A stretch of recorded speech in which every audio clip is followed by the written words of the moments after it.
L'Amérique s'enfonce dans une mer de dettes, plus de 35 000 milliards de dollars déjà, et ce chiffre bondit de près de 1000 milliards tous les 100 jours. Si l'on divise, cela représente plus de 15 000 dollars par contribuable. Pendant que Washington imprime de l'argent à tour de bras et que Wall Street joue avec les chiffres, des millions d'Américains ordinaires survivent au jour le jour, dépendant d'un seul salaire pour éviter la catastrophe.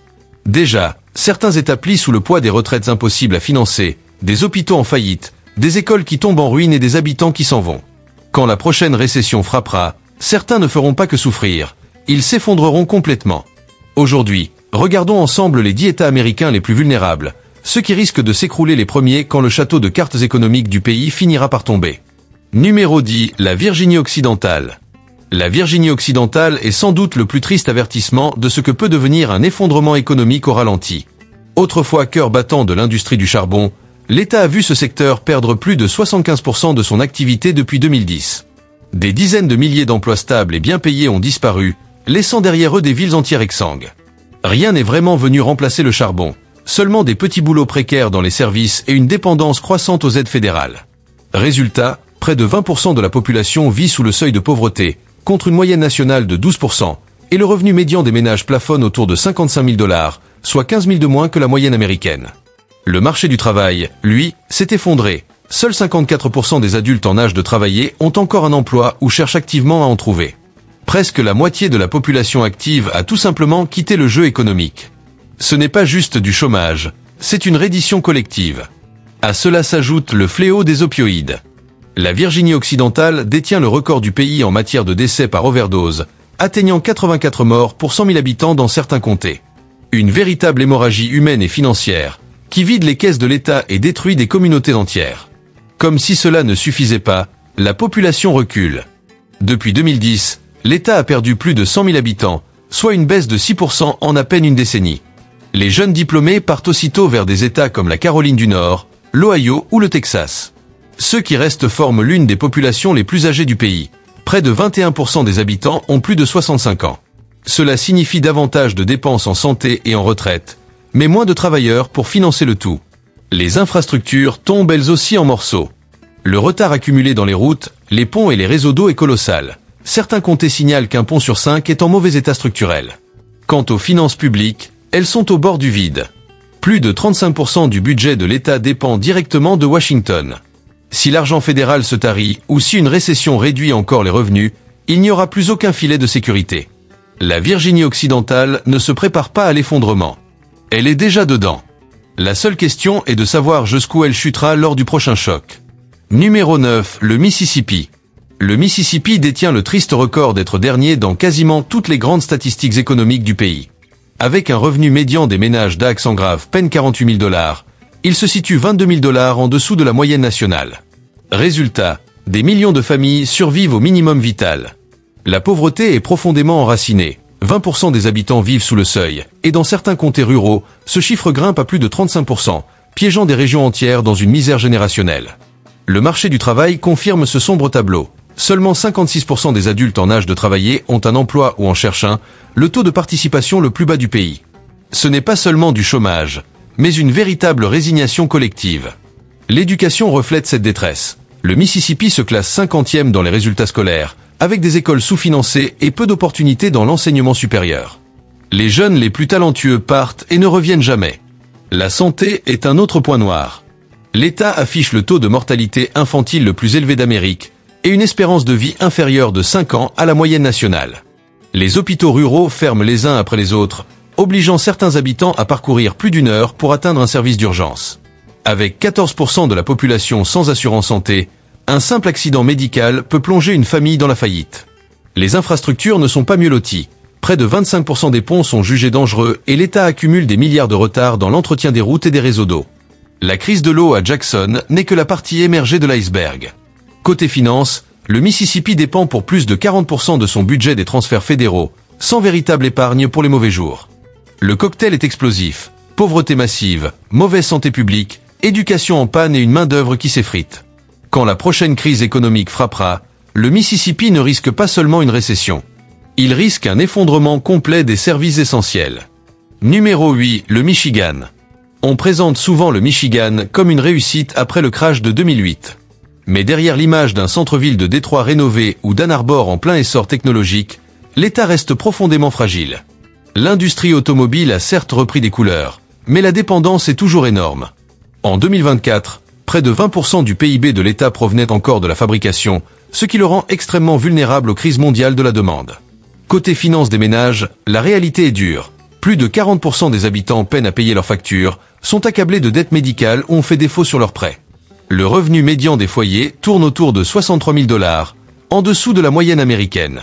Et la pauvreté reste très présente, notamment à Détroit où certains quartiers affichent encore plus de 30% de pauvreté. La démographie ajoute un autre problème.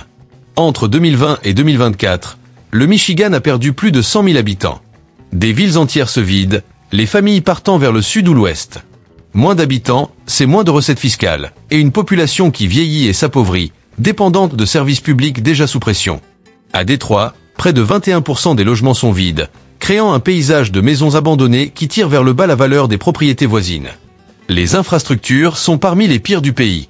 Les routes sont tristement célèbres, 45% en mauvais état, avec des besoins de réparation estimés à plus de 7 milliards de $ par an. Les problèmes d'eau ne se limitent pas à Flint. Dans certains comtés, la contamination au plomb est encore une menace quotidienne, et les réseaux d'égouts vétustes débordent à chaque tempête. La crise sanitaire et l'addiction viennent encore noircir le tableau. Les overdoses ont doublé en 10 ans, et les hôpitaux ruraux ferment les uns après les autres, laissant des zones entières sans accès médical fiable.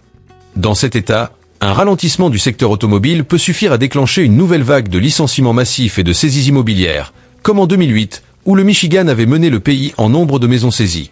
Sans diversification réelle, la reprise fragile du Michigan risque de s'effondrer à nouveau, rappelant à tout le pays que la rouille ne disparaît jamais, elle continue de se propager.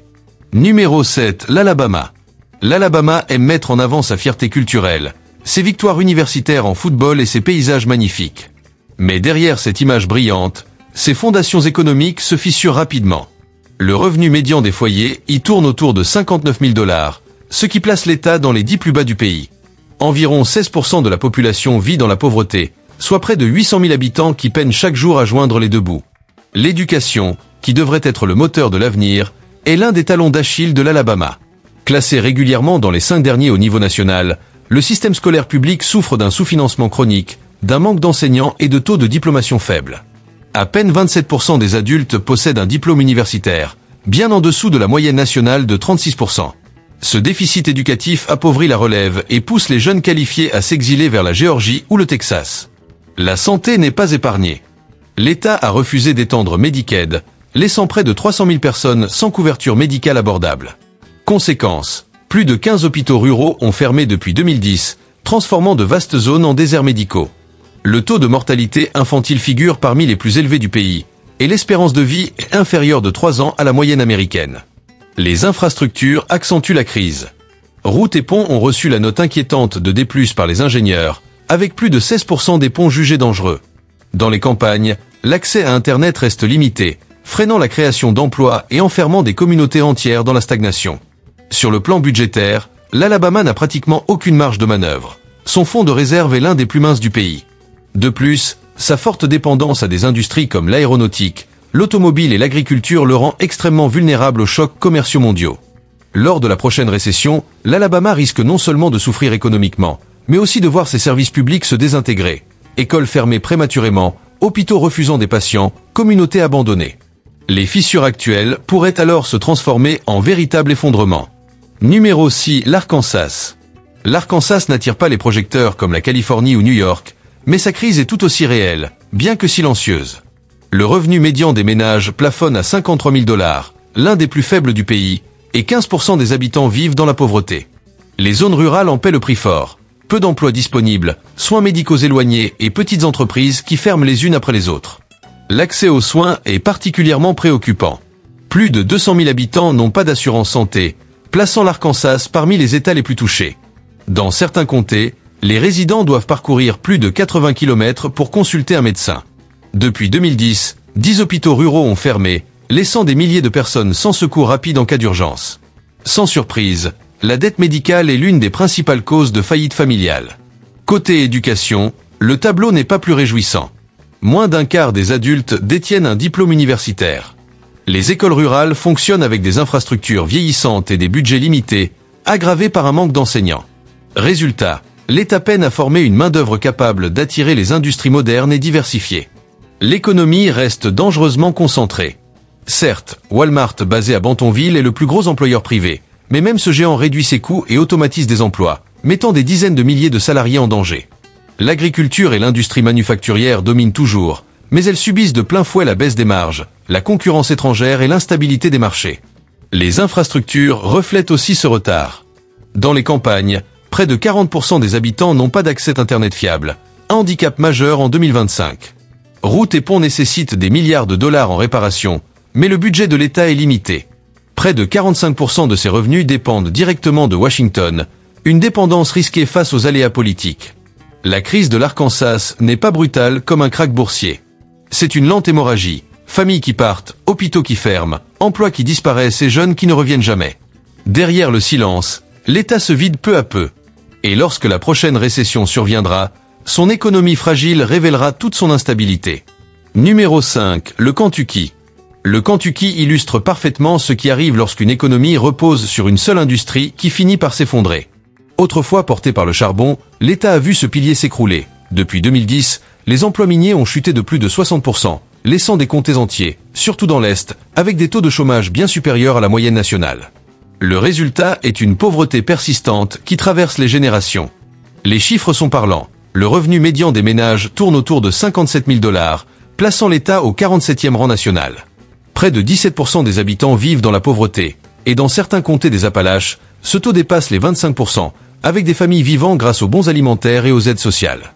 La participation au marché du travail est catastrophique. Seulement 58% des adultes en âge de travailler sont actifs, bien en dessous de la moyenne nationale. Le système de santé est un autre maillon faible. Depuis 2010, 12 hôpitaux ruraux ont fermé, obligeant certains habitants des montagnes à voyager plus d'1 heure pour atteindre un service d'urgence. L'espérance de vie y est inférieure de 4 ans à la moyenne américaine. L'épidémie d'opioïdes, particulièrement destructrice dans le Kentucky, provoque chaque année plus de 2100 décès par overdose, drainant les familles et les finances publiques. L'éducation ne parvient pas à inverser la tendance.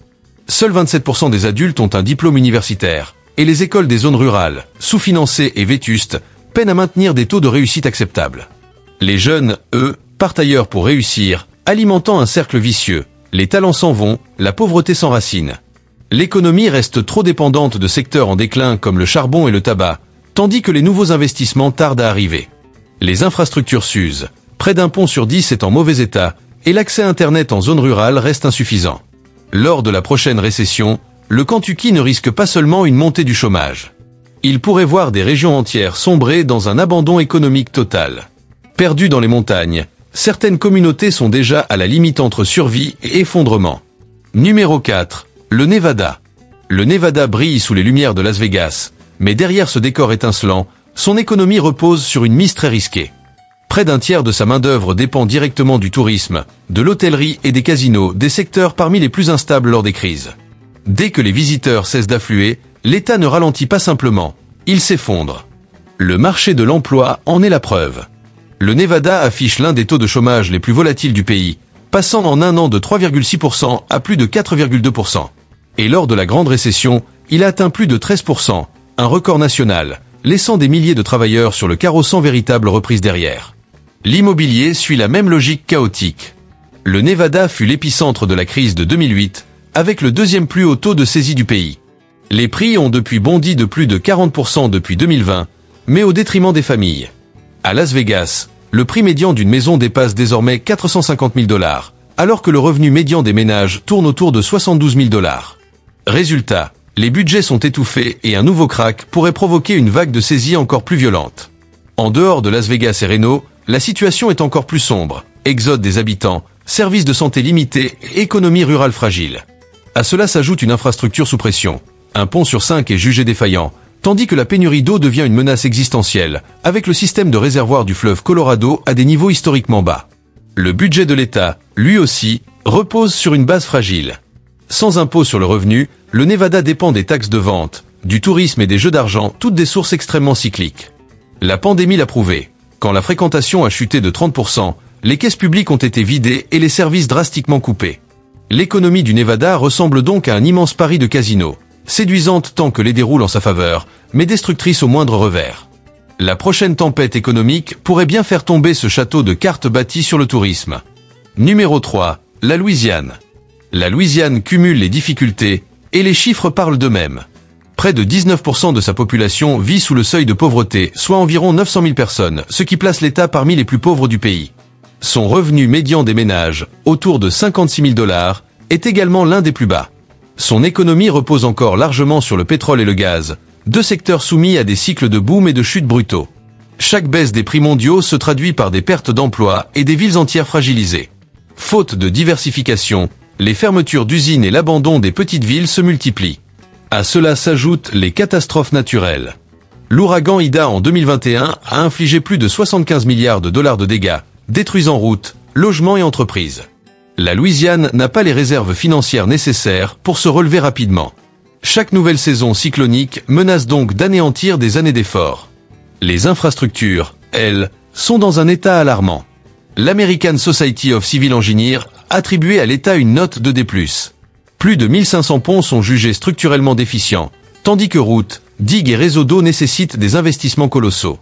New Orleans et Baton Rouge restent exposés aux inondations, et l'érosion côtière emporte l'équivalent d'un terrain de football toutes les 100 minutes.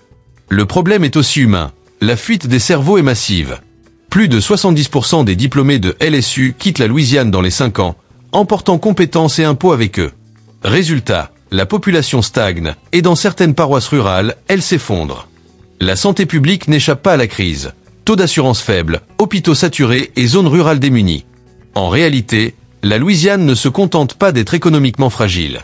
Elle s'enfonce littéralement, à la fois sur le plan financier et géographique. Un mélange explosif de pauvreté, d'infrastructures défaillantes, de dépendance au pétrole et de catastrophes récurrentes place cet État sur la trajectoire d'un effondrement brutal. Numéro 2. Hawaï. Vu de l'extérieur, Hawaï semble être un véritable paradis. Plages turquoises, resorts luxueux, couchers de soleil dignes d'une carte postale.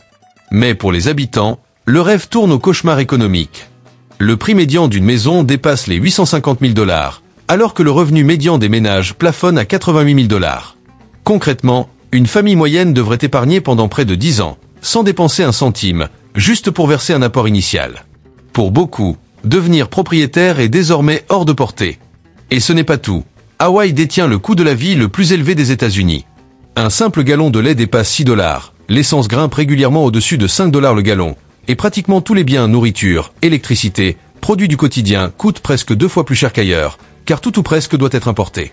L'économie repose de façon excessive sur le tourisme, qui génère près de 30% du PIB local. La pandémie a révélé cette fragilité. En 2020, la fréquentation touristique s'est effondrée de plus de 70% et reste encore aujourd'hui en dessous des niveaux d'avant-crise.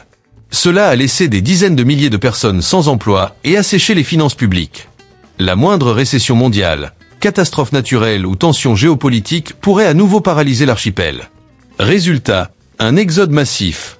De plus en plus de natifs quittent les îles, chassés par la flambée des loyers, la conversion de logements en location touristique et l'arrivée d'investisseurs étrangers qui font grimper les prix. Entre 2010 et 2024, Hawaï a perdu des dizaines de milliers de résidents permanents, remplacés par des retraités et des acheteurs fortunés venus d'ailleurs. La santé et les infrastructures souffrent aussi. Les pénuries de médecins sont courantes, en particulier dans les zones rurales. La dépendance aux importations rend l'archipel extrêmement vulnérable. Le moindre blocage logistique vide les rayons. L'énergie figure parmi les plus coûteuses du pays, et 80% de la nourriture est importée. En clair, Hawaï ressemble à un paradis réservé aux plus riches, tandis que pour les habitants, la vie devient un cauchemar financier. La prochaine crise pourrait submerger cette économie insulaire fragile bien plus vite que n'importe quel État du continent. Numéro 1. L'Illinois. L'Illinois arbore les gratte-ciel étincelants de Chicago, des universités prestigieuses et une histoire industrielle forte. Mais derrière cette vitrine se cache l'une des pires bombes à retardement financier du pays, le gouffre des retraites publiques. Les caisses de pension accusent un déficit colossal de 139 milliards de dollars, soit près de 11 000 $ par habitant, nourrisson compris. C'est le trou le plus profond des États-Unis, et il ne cesse de grandir. Les agences de notation l'ont bien remarqué. L'Illinois est le seul État dont la note de crédit frôle le statut spéculatif, ce qui rend ses emprunts plus coûteux. Chaque crise économique oblige l'État à s'endetter davantage, ce qui alourdit les intérêts et laisse moins d'argent pour financer les écoles ou la santé. Les impôts racontent le reste. Les propriétaires paient parmi les taxes foncières les plus élevées du pays, jusqu'à 2,2% de la valeur de leurs biens chaque année. Pour une maison de 300 000 $, cela représente plus de 6 600 $ annuels, une charge insoutenable pour beaucoup. Résultat, les habitants fuient. Rien qu'en 2024, l'Illinois a perdu plus de 83 000 résidents, et ceux qui partent sont souvent les plus aisés, réduisant encore la base fiscale. L'économie, malgré sa taille, est profondément déséquilibrée. Chicago prospère grâce à la finance et à la tech, mais le reste de l'État s'enfonce, industrie en recul, petites villes qui se vident, écoles sous-financées. Le revenu médian des ménages, à 75 000 $, paraît correct sur le papier, mais les impôts et le coût de la vie le grignotent, réduisant le pouvoir d'achat réel. Les infrastructures, elles aussi, se dégradent. Plus de 2400 ponts sont considérés comme déficients, et l'entretien est sans cesse repoussé car l'argent sert à combler les retraites et la dette. Les services sociaux, de leur côté, sont saturés, avec des délais interminables pour accéder aux soins ou aux programmes éducatifs. L'Illinois n'est pas en lente dégradation, il est au bord d'un effondrement brutal. Au prochain ralentissement économique, les recettes fiscales plongeront tandis que les obligations de pension resteront fixes. Cela signifiera coupe massive dans les services, impôts encore plus lourds et accélération de l'exode des habitants. La bombe des retraites n'attend plus, elle est déjà en train d'exploser.